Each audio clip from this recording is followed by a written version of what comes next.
ರಾಷ್ಟ್ರೀಯ ಪಕ್ಷದ ನಾಯಕರು ಅಖಿಲ ಕಾಂಗ್ರೆಸ್ ಸಮಿತಿಯ ಅಧ್ಯಕ್ಷರಾದ ಮಲ್ಲಿಕಾರ್ಜುನ್ ಖರ್ಗೆ ಅವರು ಇವತ್ತು ರಾಜ್ಯಸಭೆಗೆ ತಮ್ಮ ನಾಮಪತ್ರವನ್ನು ಸಲ್ಲಿಕೆ ಮಾಡ್ತಾ ಇದ್ದಾರೆ. ಈ ಸಂದರ್ಭದಲ್ಲಿ ನಮ್ಮ ಲೋಕಸಭಾ ವಿರೋಧ ಪಕ್ಷದ ನಾಯಕರಾಗಿರ್ತಕ್ಕಂಥ ರಾಹುಲ್ ಗಾಂಧಿ ಅವರು ಬರ್ತಾ ಇದ್ದಾರೆ.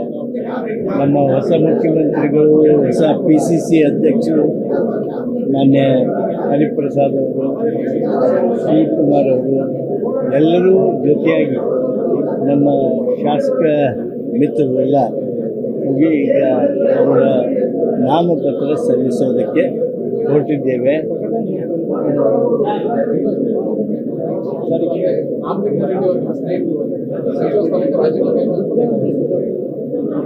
ನಾನು ತಮ್ಮ ಮಾಧ್ಯಮದ ಮೂಲಕ ನೋಡಿದೆ, ಮಾನ್ಯ ರಾಮಲಿಂಗಾರೆಡ್ಡಿ ಅವರಿಗೆ ಫೋನ್ ಮುಖಾಂತರ ನಾನು ಸಂಪರ್ಕ ಮಾಡಿ ನಮ್ಮ ಹಿರಿಯ ಸ್ನೇಹಿತರವರು, ಆ ಹಿರಿಯ ಸ್ನೇಹಿತರನ್ನು ಸಮಾಧಾನ ಪಡಿಸೋದಕ್ಕೆ ಪ್ರಯತ್ನ ಪಟ್ಟೆ. ಅವ್ರಿಗೆ ಅವ್ರದ್ದೇ ಆಗಿರ್ತಕ್ಕಂಥ ವಿಷಯಗಳನ್ನು, ವಿವರಗಳನ್ನು ಹೇಳ್ತಾ ಇದ್ರು. ನಾನು ಮತ್ತೊಮ್ಮೆ ಅವರಲ್ಲಿ ಮರು ಪ್ರಾರ್ಥನೆ ಮಾಡ್ತೀನಿ, ತಮ್ಮ ನಿರ್ಣಯವನ್ನು ಪುನರ್ ಪರಿಶೀಲಿಸಿ ಅಂತ ಕೇಳ್ತೀನಿ. ಅದ್ರ ಜೊತೆಗೇ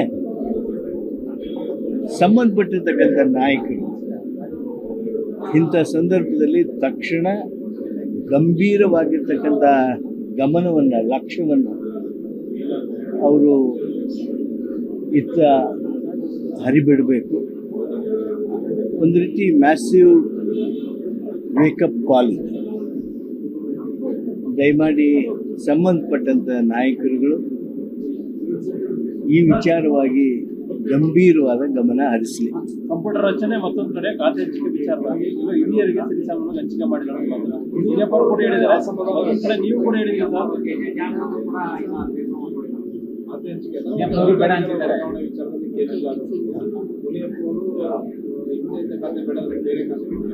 ಮುನಿಯಪ್ಪನವ್ರಲ್ಲಿ ಇದ್ರೊಳಗೆ ಬಂದಿಲ್ಲ. ನೀವು ಸುಳ್ಳು ನೀವು ಮೆಸೇಜ್ ಮಾಡಕ್ಕೆ ಹೋಗ್ಬೇಡ್ರಿ. ಮುನಿಯಪ್ಪನವ್ರದ್ದು ನಾ ಎಲ್ಲೂ ಯಾವ ಜನರಿಗೆ ಹತ್ತಿರ ಆಗುವಂತ ಖಾತೆಗಳು ಕೊಟ್ಟಿಲ್ಲ ಸರ್. ಈಗ ಸಮತೋಲನವಾಗಿ ಹಂಚಿಕೆ ಮಾಡಿಲ್ಲ ಅಂದ್ರೆ ಹಿರಿಯರಿಗೆ ನೋಡ್ಕೊಂಡು ಹಂಚಿಕೆ ಮಾಡಿಲ್ಲ ಅಂತ ಹೇಳಿದ್ರೆ ಆ ಮಾಧ್ಯಮದಲ್ಲಿ ಬಂದೇ ಇಲ್ಲ. ಅದು ನಿಮ್ಮ ಮಾತು ಕೇಳಿ